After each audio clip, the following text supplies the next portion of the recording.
اعوذ باللہ من الشیطان اللعین الرجیم بسم اللہ الرحمن الرحیم الحمد للہ رب العالمین الصلاة والسلام علی اشرف الانبیاء والمرسلین وعلی آلہ الطیبین الطاہرین المعصومین الذین اذہب اللہ عنہم الرجس وطہرہم تطہیرا، اما بعد۔ ہماری آپ کے ساتھ گفتگو علماء کے حالات زندگی، واقعات، حکایات اور کرامات کے بارے میں جاری تھی، اور ہم آپ کی خدمت میں مختلف علماء کے حالات زندگی بیان کر رہے تھے، من جملہ حضرت آیت اللہ العظمیٰ شیخ محمد تقی بہجت فومنی کے حالات زندگی، واقعات آپ کی خدمت میں ہم نے بیان کیے۔ ایک مرتبہ آیت اللہ غرویان جو حوزہ علمیہ قم کے ایک معروف استاد ہیں، فلسفہ، کلام، ان مسائل میں مہارت رکھتے ہیں اور استاد فلسفہ ہیں حوزہ علمیہ قم کے، یہ نقل کرتے ہیں کہ ایک روز آیت اللہ بہجت رحمۃ اللہ علیہ کے حضور میں موجود تھے، لوگ مختلف سوال کر رہے تھے، تو میں نے بھی آیت اللہ سے ایک سوال کیا، اور میں نے آیت اللہ سے ایک بھرے ہوئے لہجے میں، ایک دکھی لہجے میں، مغموم لہجے میں سوال کیا کہ ہماری عمر گزر چکی ہے اور ابھی تک ہمیں عبادت کی، نماز کی لذت محسوس نہیں ہوتی ہے، آپ بتائیں کہ ہم ایسا کیا کریں کہ ہمیں عبادت کی لذت محسوس ہو، نماز پڑھنے میں ہمیں لطف آئے، خداوند متعال سے مناجات کرنے میں ہمیں لطف آئے، ہمیں واقعاً یہ احساس ہو کہ ہم کسی ذات سے گفتگو کر رہے ہیں، کسی کے حضور موجود ہیں اور کسی سے ہم کلام ہیں، کوئی ہماری بات سن رہا ہے۔ اس مرحلے تک پہنچنے کے لیے ہمیں کیا کرنا چاہیے؟ تو آیت اللہ بہجت اپنا چہرہ اٹھا کر آغا غرویان کی طرف متوجہ ہوتے ہیں اور انہیں کہتے ہیں کہ ہم سب اسی مصیبت میں گرفتار ہیں، یہ صرف آپ کا مسئلہ نہیں ہے، میرا بھی یہی مسئلہ ہے، سب لوگوں کا یہی مسئلہ ہے۔ آیت اللہ غرویان کہتے ہیں کہ میں نے آغا سے عرض کیا کہ یہ تو مسئلہ نسبی ہے، یعنی میں جس مقام پر فائز ہوں، آپ کا مقام اور میرا مقام آپس میں متفاوت ہے، میرے اور آپ کے درجات آپس میں متفاوت ہیں، آپ اعلی درجے پر فائز ہیں اور میں ادنا درجہ پر فائز ہوں۔ یقینی بات ہے، آپ جس عدم توجہ کی بات کر رہے ہیں وہ عدم توجہ اور ہے، اور میں جس عدم توجہ کی بات کر رہا ہوں وہ اور ہے۔ اگر مجھے آپ کا مقام مل جائے اور وہ توجہ، جس توجہ کے ساتھ آپ خداوند متعال کی عبادت کرتے ہیں، خداوند متعال سے راز و نیاز کرتے ہیں، اگر وہ توجہ مجھے مل جائے تو میرے لیے تو وہ عالی مرتبہ ہے،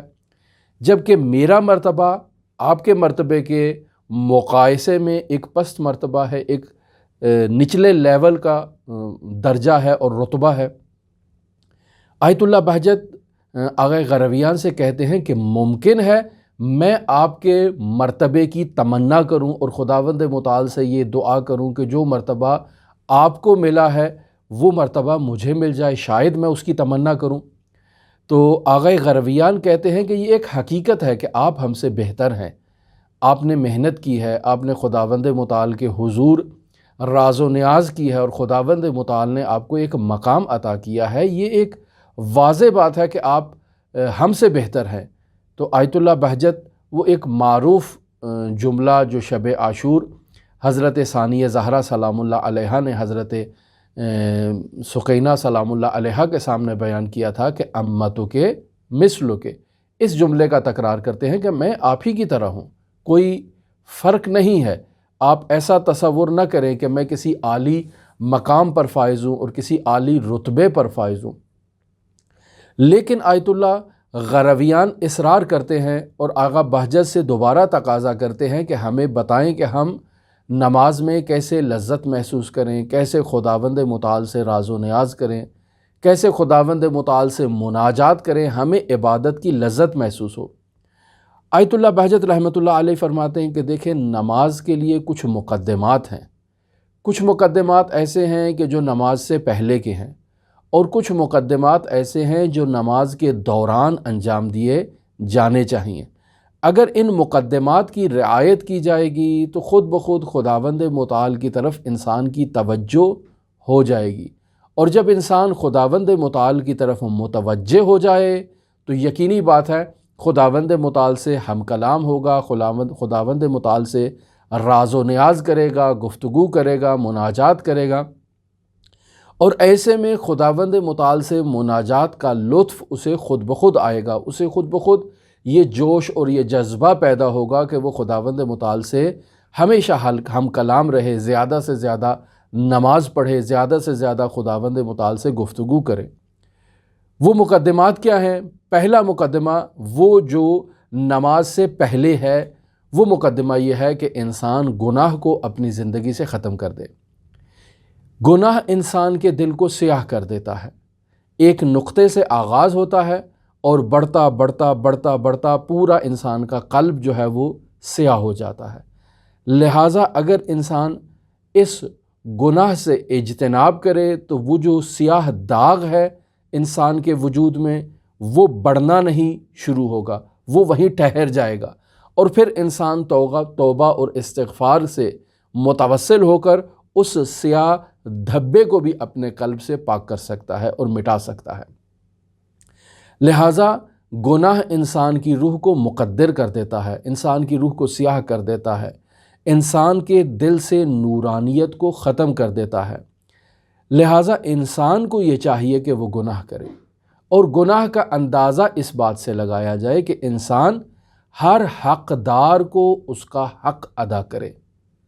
اگر حق دار کو اس کا حق ادا نہیں کرے گا تو یہ ظلم ہے، یہ خود گناہ عظیم ہے۔ انسان ہر چیز کو اس کے مرتبے پر اور اس کے مقام پر رکھے تو یہ ہے حق دار کو اس کا حق ادا کرنا، یہ ہے عدالت، کہ جسے کہا جاتا ہے وضع الشیء فی محلہ، کہ ہر چیز کو اس کے مناسب مقام پر اگر انسان رکھے گا تو یہ عدالت بھی ہے اور یہ حقدار کو اس کا حق بھی دینا ہے، یہ انصاف بھی کرنا ہے۔ اگر انسان اپنے وجود کے ساتھ انصاف کرے اور اپنے وجود میں ان ناملائمات کو اور ان غیر مناسب حرکات کو اپنے وجود سے محو کر دے اور حق جو انسان کے وجود کا ہے وہ اس وجود کو عطا کرے تو یہ انسان کا اپنے وجود کے ساتھ انصاف ہے۔ اگر انسان اپنے وجود کے ساتھ انصاف کرے اور وہ یقیناً اپنے آپ کو گناہوں سے دور کر لے گا، اور جب انسان گناہوں سے دور کرے گا تو اس کی روح کے اندر ایک صفا اور ایک نورانیت پیدا ہوگی جس سے وہ خود خداوند متعال کی طرف، حضرات اہل بیت علیہ الصلاۃ والسلام کی طرف متوجہ ہوگا، اور یہی توجہ اسے نماز کے لیے پہلے مرتبے میں کفایت کرتی ہے اور آہستہ آہستہ یہ اسے بلند مراتب تک لے جائے گی۔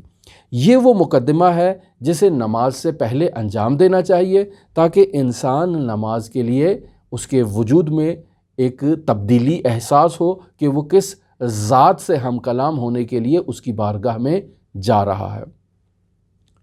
دوسرا مسئلہ جو مرحوم آیت اللہ بہجت رحمۃ اللہ علیہ نے فرمایا کہ وہ مقدمات جو نماز کے دوران آپ کو انجام دینے ہیں وہ یہ ہیں کہ انسان جب تکبیرۃ الاحرام کہے تو اس تکبیرۃ الاحرام کے ذریعے اپنے وجود کے گرد ایک توجہ کی زنجیر کو لپیٹ لے۔ یہ جو انسان تکبیرۃ الاحرام کہتا ہے اور تمام دنیا و ما فیہا کو اپنے پس پشت دھکیل دیتا ہے اور خداوند متعال کی طرف متوجہ ہوتا ہے، اسی تکبیرۃ الاحرام کے ساتھ انسان اپنے وجود کے اطراف میں توجہ کی ایک زنجیر کو باندھ لے، اور یہ توجہ کی زنجیر پوری نماز میں اپنے وجود سے ہٹنے نہ دے، یعنی غیر خدا کو، خواہ وہ انسان کی صورت میں ہو، خواہ وہ حوائج کی صورت میں ہو،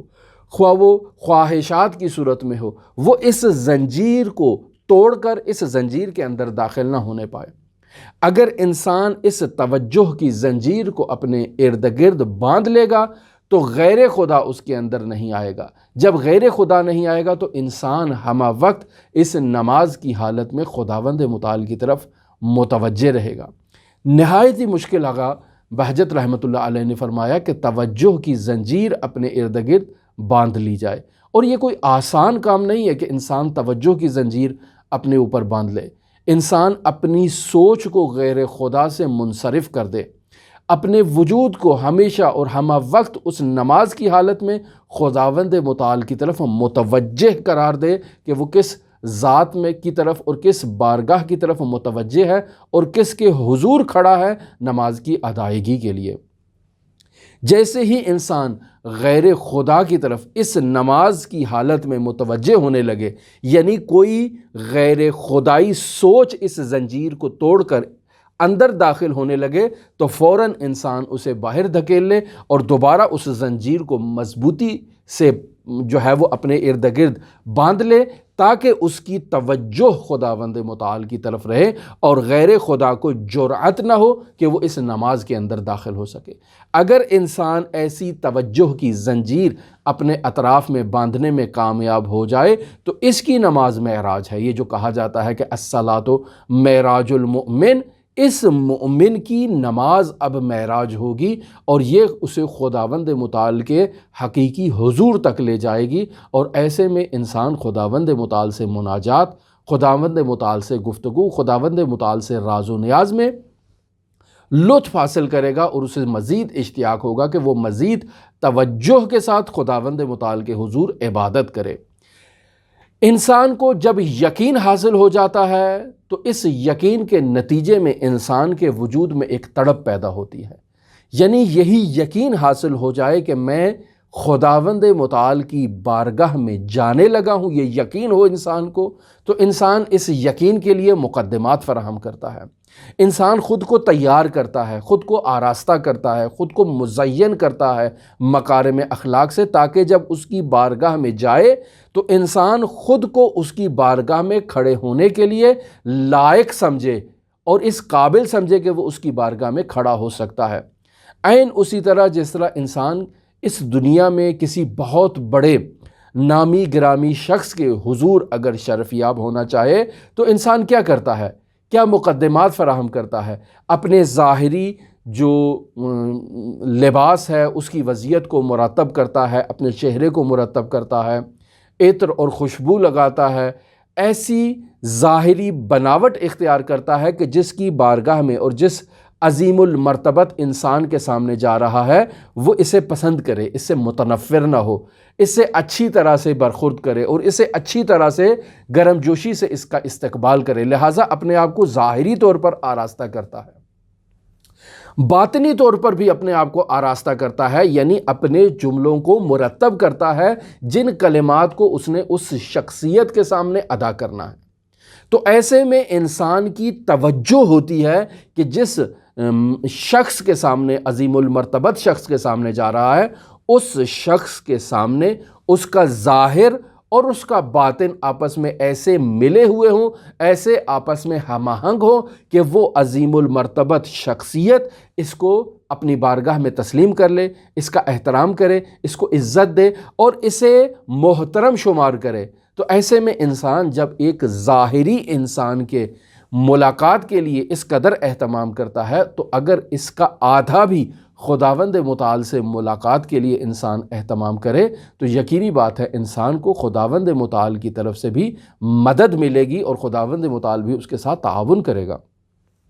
انسان حرکت کرے گا تو حرکت میں اس کے لیے برکت آئے گی۔ لہٰذا ہم دیکھتے ہیں حضرات ائمہ معصومین علیہم الصلاۃ والسلام نماز سے پہلے خود کو اس عظیم بارگاہ میں